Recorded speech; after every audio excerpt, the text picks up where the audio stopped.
Layo pa, pero layo na ta. Hello everyone, this is Maninay M. And for today's video is ubanina sad ko ninyo as we celebrate the pinning ceremony of my brother, Jesse Ava Jr. Best Eddie English. Sayo kayo si Maninay M, nagpa-manicure, nagpa-pedicure, kayo no, mo-attend ba yatag pinning ceremony. Char lang, excited yarn. Talag sarap agad in taon ta makaapil og mga inani, maka-attend. So, magkwan sa ta sa tong kagalingon. Once in 20 years, rarabagid ta maka-pedicure, maka-manicure, pero ang kilay, perme. Pero it's your choice kung asa ka komportable sa imong gisuot o sa imong itsura, halago. Ayun na naghuna-una ang ubang tao nga pagtanaw nila sa imo unsa ka. As long as you're happy, hala ka go. And yes, nasuot na ginako akong sandal nga gihunting nako atong mga niaging adlaw, nga nagato ko guys ang mga nagigita ko. Amo na siya, di ba? And kana nga uniform akong gipakita mo nang gusuoton sa akong manghod. And you know, nga akong dress nga gipili is pariham dag color. So gignang sa manghod nga dili suoton kay murag ako nagpining. So, ako nagadesisyon nga ang green na lang akong suoto. Wala ako'y nahimo o di ba nagbalik-balik ang akong dress isuot atong New Year o bahala na lang kaysa kung kana ang akong gisuot na wala na. Mabilong gid ko sa nagpining. And the moment of truth, naglisod kog open sa dilata kay ngano tungod sa akong manicure, tan-awa lagi o nadaot na. 10:30 pa dayon na sa buntag pero gignan ko sa akong manghod nga maniudto na lang ko daan kay basin niya pag abot didto is magkarakara na dayon ko kay gutom na dayon ko gikabuhi na dayon ko. Og nagkamulo pa kog kaon si brother pod is nag-makeup na siya sa iyang kaugalingon. Yes, my brother is a gay. Yes, and I'm proud to say that he is a gay. Super proud kay mi ana sa iya kay very studious gid ka istanan. Dili laagan, buutan, say maldita, charot. Wala siya nagpasagad sa iyang pag-eskwela, halatuon gyud. And as a ate niya is ni arapod ko naga-support sa iya kay makita masad nako ang iyang pagpaningkamot. Nakita nako ang struggle niya sa iyang pagtuon, pagbilara, dugay gid kay matulog paano lang gid nga masubmit or unsay mga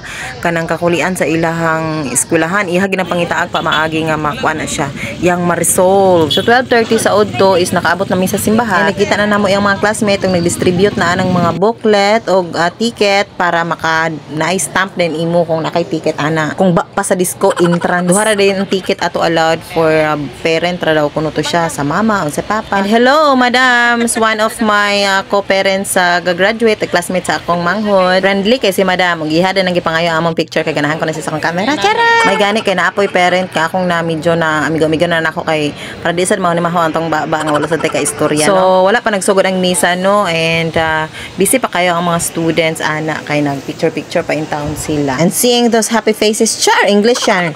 Kuan gid mo happy kay sila. From all Israel, and went in search of David and his men in the direction of the wild goat cars.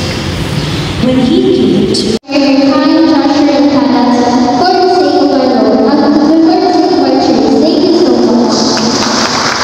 Especially we need to remember Father Juba Samuel as a thank you for protecting our pastor today, and also And humaragid ang misa and thank you God for guiding always aning mga bataa. And I pray nga mo lampos unta ni sila og mag-succeed in the future. And after that, nag-proceed na mi sa venue para sa ilang pinning ceremony.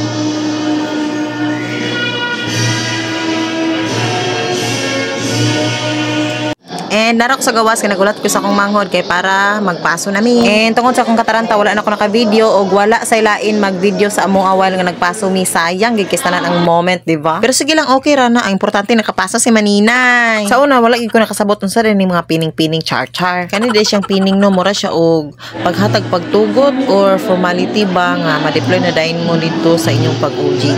Mura siya first stepping stone nimo ba nga kanang mo uswag na ka or mo abante na ka sa imuhang pag-eskwela, road to graduation na dayon. Ambot lang, basta kamoro sa na akong nasabtan. Very touching kay ko ani nga moment mga Maninay. I mean, emotional kay kustanan kay akong manghod ang first ever sa among family nga makagraduate o college. By the grace of God and guiding nga gikan sa iya. Among pagpaningkamot para lang nga pa-edukar sila, ila pong gisuklian sa maayo po nila nga pagpag-eskwela. Tungod sa akong pagdungo-dungo kay emotional man lagi ko, wala na ko nakaban. Kung unsay nahitabo nga nung nanggawas ni sila dalag flowers.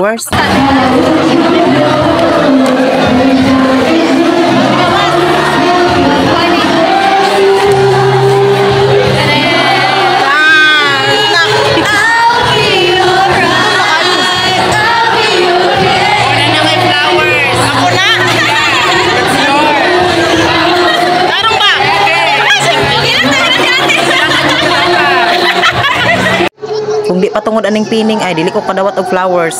Thank you lang. I really so much appreciate it. Kung buhi pa unta si mama unta imong uban dinhi. Pero I know nga happy siya sa iyang mga nakita sa imo karon ug sa mga umabot pa nga mga success nimo in life. Muhilak na ba ko? Char, continue what you're doing and always pray to God nga hatagan pa kanyag knowledge and wisdom para imo pag yung malagpasan ang uban umaabot nga mga trials and the struggle nga imong maatubang in the future. Naalang ko permi dinhi sa imong luyo ug imong mga maguwang pauban and happy me nga imong makabot gamay na lang layo pa pero layo na ta.